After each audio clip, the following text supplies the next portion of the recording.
Hey classes, welcome back. If you check out where we've been and where we're going, I'm going to try and recap in about 10 minutes or so what we've been doing over the last week. I'll explain why we've got everything from Elon Musk to Midway Island to the Pacific Plate up here.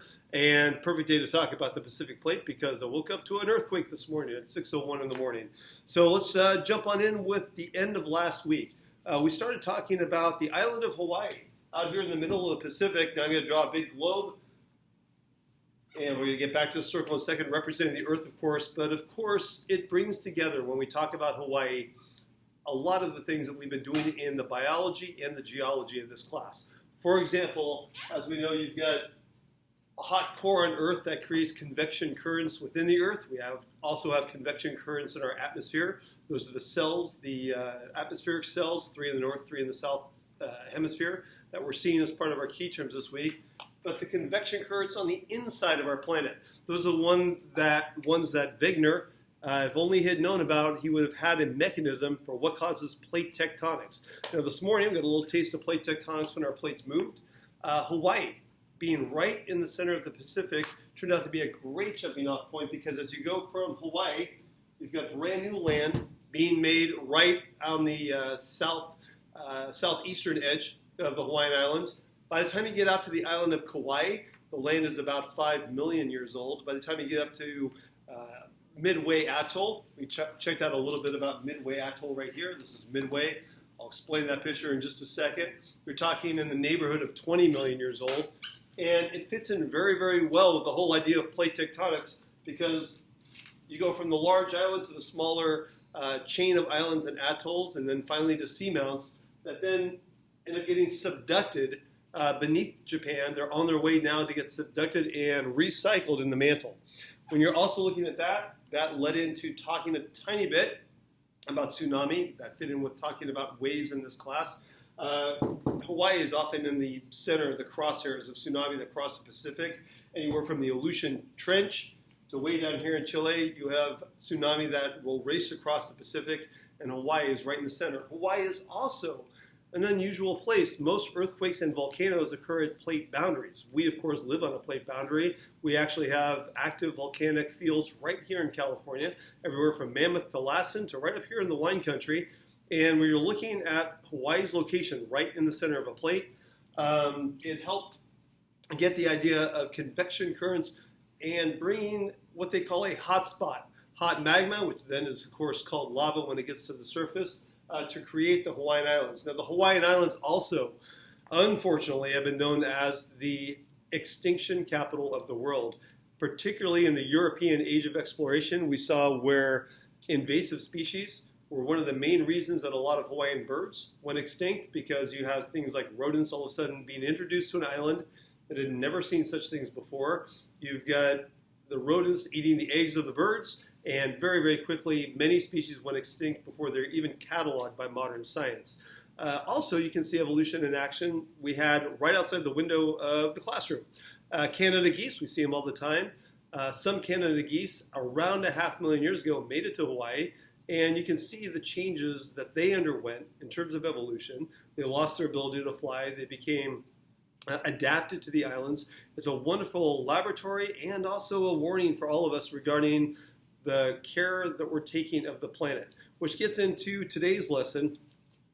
When you look at our planet, I'm going to draw a circle representing roughly the size of our planet.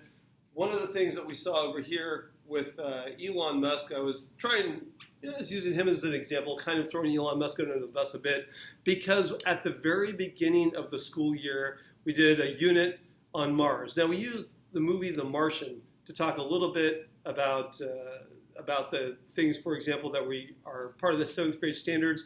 For example, radioactive decay in The Martian. Mark Watney played in the movie, played by Matt Damon, is very, very cold. He uses a decaying radioactive element to help stay warm. This right here, that was a tie-in with World War II. This was the Battle of Midway right here. We use this picture for a couple of reasons. One, talks about Midway Island. Two, those moving plates are partly kept warm, partly kept hot underneath. They move because our planet is kept warm, I should say, by decaying radioactive elements within the planet. So that's one of the things that helps drive plate tectonics.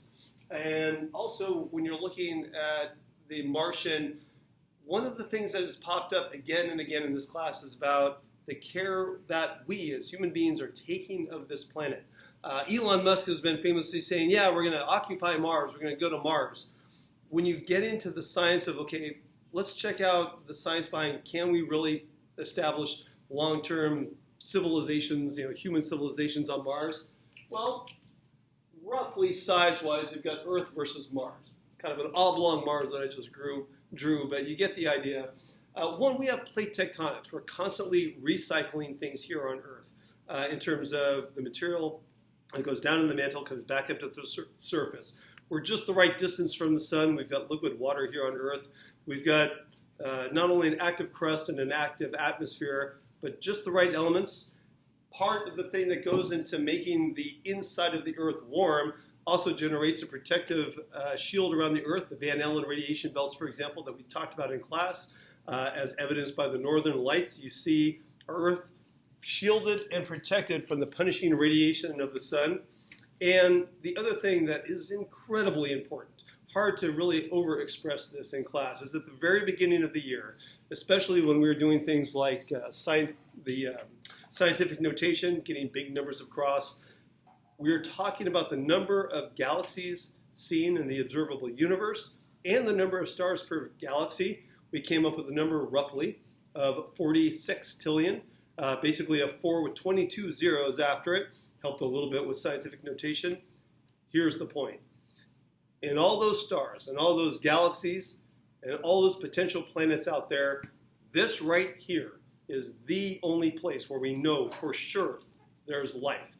When we're talking about, hey, let's go occupy another planet, it is fantastic to explore our solar system, and it is wonderful to talk about going to these places and exploring beyond the Earth. But right now, we are in the process, and I'm going to show you today's notes in just a minute regarding this. We are in the process of causing the 6th great extinction of life on Earth. And when you talk about billionaires saying, yeah, but we're screwing up this planet, but we're going to make another one, I'm afraid that's just not the case. Mars is a wonderful place to explore, but essentially it is a big, cold, dead rock in space. And when we're looking at the biosphere right here that we're trying to protect, I would argue very strongly that is the entire reason we're in this class. Basically, everything we've done all year on geology, on learning about physics, on learning about radioactive decay, on learning about the way our planet works. The first part of the year, the first full third of the year, is all about the things that go into making Earth unique, a unique abode for life right here. And this is what we're trying to protect. This is what we're teaching the students in terms of trying to protect it. When we were checking out this right here on Midway Island, this particular picture was a case in point. The first thing most people notice when you see that picture, of course, is all the fire coming up from this attack on the Midway. Midway back in the 1940s was a very important place during World War II because in those days, having a place where you could land in airplanes was extremely important. The Empire of Japan was going after that particular island, and the United States was trying to defend it. In terms of the life that's on the island right now, they did survive the battles that took place there at Midway, but now they're trying to survive a modern battle, and I'll link it down below. It's the plastic that's in our ocean. Midway Island has been called a plastic island. There's an excellent documentary and an excellent modern example of all of the petroleum products that were turning into plastic that are ending up now in the middle of the Pacific.